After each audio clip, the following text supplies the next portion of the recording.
Prince, গাইবান্ধার বন্যা পরিস্থিতি কেমন দেখতে পাচ্ছেন? ধন্যবাদ লাইভা। গত একদিন পানি বৃদ্ধির পর আবার কমতে শুরু করেছে গাইবান্ধার নদ নদীর পানি। গত 24 ঘন্টায় পানি ঘাঘট নদীতে 23 সেন্টিমিটার কমে বিপদসীমার 28 সেন্টিমিটার নিচ দিয়ে প্রবাহিত হচ্ছে।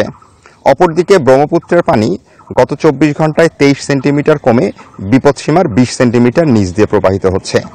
ফলে ব্রহ্মপুত্র নদের বন্যা নিয়ন্ত্রণ বাঁধের বাইরে অবস্থান করা মানুষদের এখনও ভোগান্তিতে থাকতে হয়েছে।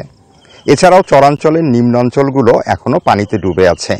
পানিতে ডুবে আছে রাস্তাঘাট, ঘরবাড়ি। আর ঘাঘট নদীর পানি বিপদসীমার নিচে নেমে যাওয়ায় যে সকল মানুষ বিভিন্ন উঁচু জায়গা বা আশ্রয় কেন্দ্রে আশ্রয় নিয়েছিল তারা এখন বাড়ি ফেরার প্রস্তুতি নিচ্ছে। এবার বন্যায় গাইবান্ধা জেলার 4টি উপজেলা সদর, সুন্দরগঞ্জ, সাঘাটা এবং ফুলছড়ি বন্যা আক্রান্ত হয়। বন্যায় যথাযথভাবে ত্রাণ দেয়া হয়েছে এটি প্রশাসনের পক্ষ থেকে বলা হলেও বন্যা দুর্গত মানুষরা বলছে তারা যে ত্রাণ পেয়েছে তা যথেষ্ট নয়। এই ছিল গাইবান্ধা থেকে আমার কাছে সর্বশেষ সংবাদ।